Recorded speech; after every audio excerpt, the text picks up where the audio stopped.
I'm Curtis Perry. It's April 25th, 2014, and this ain't your regular news show. Nope, here's what's happening now. Well, hello, and welcome back again. Let's talk about what happened this week in the world of things that are interesting to myself and hopefully to you. Kicking it off by talking about The Sims 4 here, everyone. It's one of the best things happening in the world.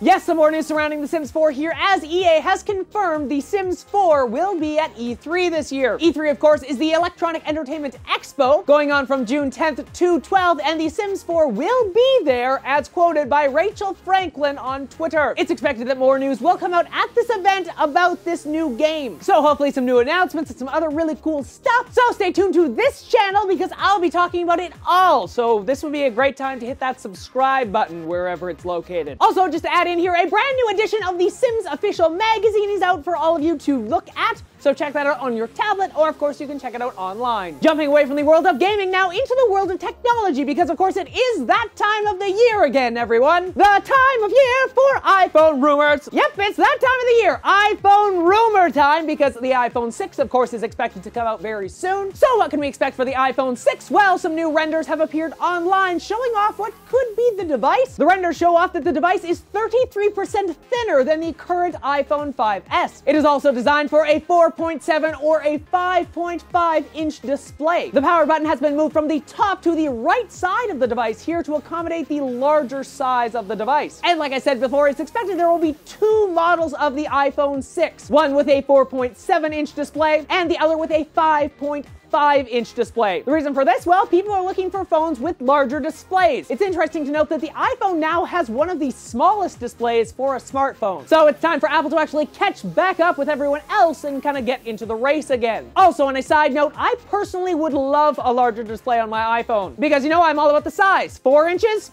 It's just not big enough.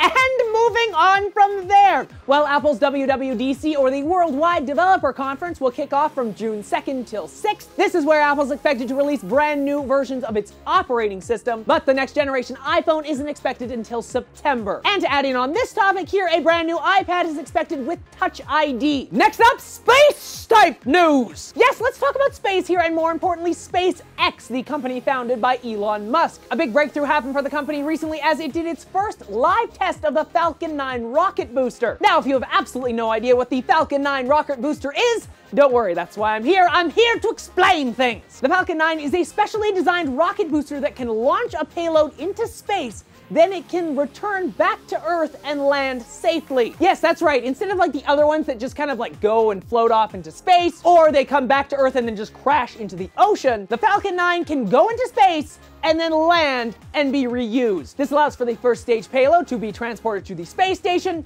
and the second stage, like I said, to return back to Earth and be reused quickly for another load. SpaceX has been testing out this technology for a while with its Grasshopper system, but this is the first time that the Falcon 9, the full-size rocket, has actually done this. The big thing here that I pointed out before, the fact that the rocket booster can be reused, is an amazing feat. It's interesting to note that 70% of all the launch costs for satellites goes into the fact that the rocket boosters are like never reusable. They just kind of float away into space. SpaceX believes they can save a ton of money now thanks to this technology, and it will cost just $60 million to launch a satellite or some sort of payload into space. So it's a lot of interesting news surrounding the world of space and kind of reusable rocket technology. Also, let's face it, let's watch this video again. How cool is it to watch a rocket launch itself and then land itself? Boom! Mind blown. And last in the world of things I want to talk about, let's talk about civilization beyond Earth. Because we just finished talking about some space-type news, let's talk about a video game space-type news. Announced at PAX last week, this is expected to be Frax's next big project. Civilization Beyond Earth takes you 200 to 250 years into the future. It's a sci-fi kind of inspired video game that has advanced technologies for the future. It also allows you to take your civilization to a brand new planet, which is pretty freaking cool. So you get to actually build your own spaceship and kind of fly off to the new planet. Also, instead of the technology tree that we're all used to, it uses a brand new technology web, which is very interesting. The game is expected to launch this fall, 2014, but it brings me to the question for all of you. As 2014 continues on, what video games are you personally looking forward to the most?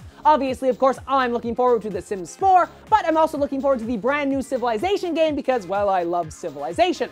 So what other games are you currently looking forward to this year? I'd love to hear your opinions in the comment section down below. You can, of course, also let me know on my Facebook page or Twitter account. Links to those are on screen right now and available in the description down below, along with links to the other topics I talked about in today's episode. And of course, while you're clicking around down there, why not hit that like button, subscribe, and hey, share the show with your friends on social media. And a little note for the very end of the video here, don't forget to check out my channel tomorrow. I have a brand new Sims 3 based house video coming up for all of you, and you're really gonna wanna check that out, so stay tuned. But until then, I'm Curtis Parody, and that's what's happening now.